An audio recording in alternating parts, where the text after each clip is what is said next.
নমস্কাৰ বন্ধুসকল, আমি আলোচনা কৰি আছোঁ ইণ্ডিয়ান পলিটি পইণ্ট ৱাইজ প্ৰত্যেকটা এক্সাম পাৰ্সপেক্টিভৰ বাবে ইম্পৰ্টেণ্ট কথাখিনি আমাৰ আৰিহান্ট জিকে বুকখনৰ দিয়া ইণ্ডিয়ান পলিটিৰ গোটেইখিনি ইনফৰমেশ্যন আমি ইন শৰ্ট পইণ্ট ৱাইজ আলোচনা কৰি আছোঁ, যাতে প্ৰত্যেকটা এক্সামৰ বাবে আমি লাগতিয়াল কথাখিনি খুব সংক্ষেপে কভাৰ কৰিব পাৰোঁ। গতিকে relevant for UPSC, APSC, Assam police, SI, SSC যিকোনো ধৰণৰ এক্সামত য'ত পলিটি আহে, আমি জানো প্ৰত্যেকটা এক্সামত পলিটিৰ 10ৰ পৰা 20টালৈকে কুৱেশ্যন আমি দেখিবলৈ পাওঁ। গতিকে এইকেইটা কুৱেশ্যন আমি এটেম্প্ট কৰিবলৈ হ'লে ইণ্ডিয়ান পলিটিৰ এটা সম্যক জ্ঞান থকাটো খুব বেছি দৰকাৰ। গতিকে আমি এটা বহলভাৱে ষ্টাডি নকৰাকৈ খুব বেছি সংক্ষেপে পইণ্ট ৱাইজ বস্তুবিলাক ষ্টাডি কৰি এই কুৱেশ্যনবিলাক আমি এটেম্প্ট কৰিব যাতে পাৰোঁ, সেই বিষয়ে আমি এই চিৰিজটো আৰম্ভ কৰিছোঁ পইণ্ট ৱাইজ ইণ্ডিয়ান জিঅ'গ্ৰাফি। গতিকে আমি ইতিমধ্যে 8-9টা পাৰ্ট কমপ্লিট কৰিছোঁ। গতিকে আমি নেক্সট পাৰ্টত আলোচনা কৰিম প্ৰিএম্বল বা প্ৰস্তাৱনা, ভাৰতবৰ্ষৰ সংবিধানখনৰ প্ৰস্তাৱনানো কি। গতিকে আজি আমি সেই বিষয়ে আলোচনা কৰিম। গতিকে আহক আমি ভিডিঅ'টো ষ্টাৰ্ট কৰোঁ। গতিকে আমি ইয়াত দেখিবলৈ পাই আছোঁ দ্য প্ৰিএম্বল বা প্ৰস্তাৱনা বুলিও কওঁ। গতিকে প্ৰস্তাৱনা বুলিলে আমি সংবিধানখনৰ কি বুজোঁ? গতিকে আমি জানো সংবিধানখন, আমাৰ ভাৰতবৰ্ষৰ সংবিধানখন বিশ্বৰ ভিতৰতে সকলোতকৈ দীৰ্ঘতম লিখিত সংবিধান। গোটেই সংবিধানখনৰ যিখিনি আমাৰ এছপিৰেশ্যনছ আছিলে বা যিখিনি আমাৰ আশা আকাংক্ষা আছে, বা সংবিধানখনৰ যি প্ৰকৃতি বা সংবিধানখনে কেনেধৰণৰ লক্ষ্য এটা এচিভ কৰিব পাৰে, কেনেধৰণৰ সমাজ এখন গঠন কৰিব খোজে, ভাৰতৰ সমাজখনক কেনেধৰণৰ এটা শ্বেপ দিব খোজে, এই গোটেইখিনিৰ আভাস আমি এই প্ৰিএম্বল বা প্ৰস্তাৱনাখিনি পঢ়ি চালে গম পাম। গতিকে প্ৰিএম্বলটো এটা আমি সংবিধানখনৰ পৰিচয় পত্ৰ বুলি ক'ব পাৰোঁ। গতিকে প্ৰিএম্বল বা প্ৰস্তাৱনাৰ অৰ্থ এইটোৱে যে আমি ভাৰতবৰ্ষৰ সংবিধানখনৰ এটা পৰিচয় পত্ৰ বুলি আমি এই প্ৰিএম্বলক কওঁ। গতিকে ইয়াত দিয়া থকা ইনফৰমেশ্যনখিনি এনেধৰণৰ ইয়াত দিয়া আছে। দ্য প্ৰিএম্বল মিনছ ইন্ট্ৰডিউচ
পৰা আমি এই জাষ্টিছ তিনি প্ৰকাৰৰ ছ'চিয়েল, ইকনমিক আৰু পলিটিকেল, এই তিনিওটা প্ৰকাৰৰ জাষ্টিছৰ কনচেপ্টটো আমি ভাৰতবৰ্ষৰ প্ৰিএম্বলখনত, ভাৰতবৰ্ষৰ সংবিধানৰ প্ৰিএম্বলত ইনক্লুড কৰিছোঁ। গতিকে ইয়াৰ পৰা আমি দুধৰণে কুৱেশ্যন পাব পাৰোঁ। জাষ্টিছ কি, আমাৰ ভাৰতৰ প্ৰিএম্বলত, ভাৰতবৰ্ষৰ সংবিধানখনৰ প্ৰিএম্বলত কেই প্ৰকাৰৰ জাষ্টিছৰ কথা কোৱা হৈছে, আমি ক'ব লাগিব তিনি প্ৰকাৰৰ, পলিটিকেল, ছ'চিয়েল আৰু ইকনমিক। গতিকে এই তিনিটা জাষ্টিছ আমি প্ৰদান কৰাৰ কথা কোৱা হৈছে ভাৰতবৰ্ষৰ নাগৰিকক। আৰু ইনস্পায়াৰ্ড ফ্ৰম হুইচ ৰেভলিউশ্যন বুলি সুধি দিব পাৰে আমাক, তেতিয়া আমি ক'ব লাগিব ৰাছিয়ান ৰেভলিউশ্যন 1917 পৰা আমাৰ ইনস্পায়াৰ্ড এই জাষ্টিছ চিষ্টেমটো। তাৰপিছত দিয়া আছে the idea of liberty, equality and fraternity have been taken from the French revolution. গতিকে ৰাছিয়ান ৰেভলিউশ্যন আৰু ফ্ৰেঞ্চ ৰেভলিউশ্যনৰ পৰা আমি কি এডপ্ট কৰিছোঁ আমি জনাটো খুব বেছি দৰকাৰ। গতিকে ফ্ৰেঞ্চ ৰেভলিউশ্যনৰ পৰা লিবাৰ্টি, ইকুৱেলিটি আৰু ফ্ৰেটাৰ্নিটি, গতিকে আমি যোনটো ইণ্ডিভিজুৱেল স্বাধীনতা বুলি কওঁ, ইকুৱেলিটি বা আমাৰ যোনটো সকলোকে সমান ভাৱ, সমব্যৱহাৰ কৰাটো, তাৰপিছত ফ্ৰেটাৰ্নিটি বা আমি যোনটো বন্ধুত্ব ভাৱ বুলি কওঁ, এই গোটেইখিনি ভাৱধাৰা আমি ফ্ৰেঞ্চ ৰেভলিউশ্যনৰ পৰা লৈছোঁ। আৰু জাষ্টিছ তিনি প্ৰকাৰৰ, ছ'চিয়েল, ইকনমিক এণ্ড পলিটিকেল, এই গোটেইখিনি আমি লৈছোঁ ৰাছিয়ান ৰেভলিউশ্যনৰ পৰা গতিকে ইয়াত এক্সাম পাৰ্সপেক্টিভৰ বাবে আমি পালোঁ যে এ পাল কি ভাল লাই কৈছিলে প্ৰিএম্বুলক as a identity card of the constitution বুলি কৈছিলে আমি ইউএছএৰ কনষ্টিটিউশ্যনখনৰ পৰা কপি কৰি পিনে আমাৰ ইণ্ডিয়ান প্ৰিএম্বুলৰ আইডিয়াটো পাইছিলোঁ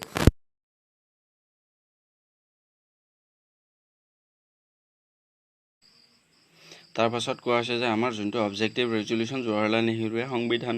সংবিধানী সভাৰ আগত প্ৰস্তুত কৰিছিলে 13 আমাৰ এইটো খুব বেছি ইম্পৰ্টেণ্ট কুৱেশ্যন আমাৰ সুধি দিব পাৰে অবজেক্টিভ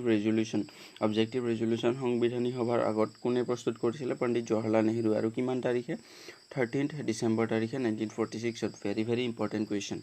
তাৰ পাছত আকৌ দিয়া আছে সিগনিফিকেন্স অফ দ্য প্ৰিএম্বল গতিকে প্ৰিএম্বল বা প্ৰস্তাৱনাৰ ইম্পৰ্টেন্স বা আমাৰ প্ৰয়োজনীয়তা কি ইয়া দিয়া আছে the preamble embodies the basic philosophy and fundamental values like political moral and religious on which the constitution is based গতিকে সংবিধান এখন আমাৰ ভাৰতবৰ্ষৰ সংবিধানখন যিহৰ ভিত্তিত আধাৰিত হৈ আছে পলিটিকেল বা মৰেল বা ৰিলিজিয়াছ বা ধাৰ্মিক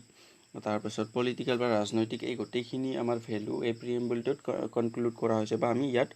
গোটেই ফিলসফিটো ভাৰতবৰ্ষৰ সংবিধানখনৰ গোটেই ফিলসফি বা ভেলুটো বা ভাৰতবৰ্ষৰ সংবিধানখনৰ কেনে ধৰণৰ এস্পিৰেশ্যনছ আছে সেই গোটেইখিনি কথা আমি প্ৰিএম্বলতে পাব পাৰোঁ তাৰপিছত দিয়া আছে it contains the grand and noble vision of the constituent assembly গতিকে সেইখিনি কথাকে কোৱা হৈছে যে কনষ্টিটুৱেণ্ট এছেম্বলিৰ এটা কিমান ডাঙৰ মহান এটা ভাৱ আছিলে বা কনষ্টিটুৱেণ্ট এছেম্বলিয়ে ভাৰতবৰ্ষৰ সমাজখনক বা ভাৰতবৰ্ষখনক কেনেকুৱা এটা পজিশ্যনত দেখিব পাৰিছিলে কেনেকুৱা এটা দূৰদৰ্শী মনোভাৱৰ তেওঁলোকে গৰাকী আছিলে সেই কথাটো প্ৰমাণ কৰে তাৰপিছত দিয়া আছে it reflects the dream and aspirations of the founding fathers of the constitution গতিকে আমাৰ কনষ্টিটিউশ্যনখনৰ ফাউণ্ডিং ফাদাৰবিলাকৰ বা কনষ্টিটুৱেণ্ট এছেম্বলিৰ প্ৰত্যেকজন মানুহৰ তেওঁলোকে ৰিপ্ৰেজেণ্ট কৰা ভাৰতবৰ্ষৰ গোটেই মানুহবিলাকৰ ভাৰতবৰ্ষৰ সমাজখনৰ এস্পিৰেশ্যনছ কি আছিলে কেনেধৰণৰ আশা আকাংক্ষা আছিলে এই গোটেইখিনি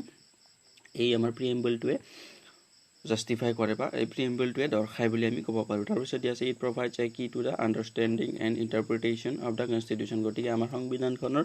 আণ্ডাৰষ্টেণ্ডিং বা যিখিনি আমাৰ সংবিধানখনৰ কোৰ ভেলুজ আছে সেই গোটেইখিনি আমি এই প্ৰিএম্বলটোৰ জৰিয়তে ডিছক্ৰাইব কৰিব পাৰোঁ তাৰপিছত দিয়া আছে এমেণ্ডেবিলিটি অফ দ্য প্ৰিএম্বল গতিকে ইয়াত যদিওবা বেছি ডিটেইলডভাৱে দিয়া নাই কিন্তু 2-3টা কেছৰ পৰিপ্ৰেক্ষিতত বা সুপ্ৰিম কোৰ্টৰ 2-3টা কেছৰ পৰিপ্ৰেক্ষিতত তেওঁলোকে যোনটো আমাৰ প্ৰিএম্বল আছে বা প্ৰস্তাৱনা আছে সেইটো প্ৰথমতে কনষ্টিটিউশ্যনখনৰ পাৰ্ট নহয় বুলি ঘোষণা কৰিছিলে কিন্তু শেষত সুপ্ৰিম কোৰ্টে সংবিধানখনৰ ইণ্টিগ্ৰেল এটা পাৰ্ট বুলি প্ৰিএম্বলক বা প্ৰস্তাৱনাক ঘোষণা কৰে আৰু কৈছিলে যে প্ৰিএম্বলটো এমেণ্ড কৰিব পাৰিব কিন্তু যোনটো আমাৰ বেছিক ফিচাৰ্ছ আছে বা ভাৰতবৰ্ষৰ সংবিধানখনৰ যোনটো বেছিক ভেলু আছে বা যোনটো কোৰ ভেলু আছে সেইখিনি কেতিয়াও চেঞ্জ কৰিব নোৱাৰিব আৰু আমি এই কথাটো মনত ৰখা উচিত যে প্ৰিএম্বলটো 1976 42nd কনষ্টিটিউশ্যনেল এমেণ্ডমেণ্টৰ জৰিয়তে কেৱল মাত্ৰ এবাৰহে এমেণ্ড কৰা হৈছে বা সাল সলনি কৰা হৈছে আৰু সাল সলনি ইয়াত বিশেষ কৰা হোৱা নাই কেৱল মাত্ৰ ৱৰ্ড 3টা ইনক্লুড কৰা হৈছে সেই ৱৰ্ড কেইটা আছিলে ছ'চিয়েলিষ্ট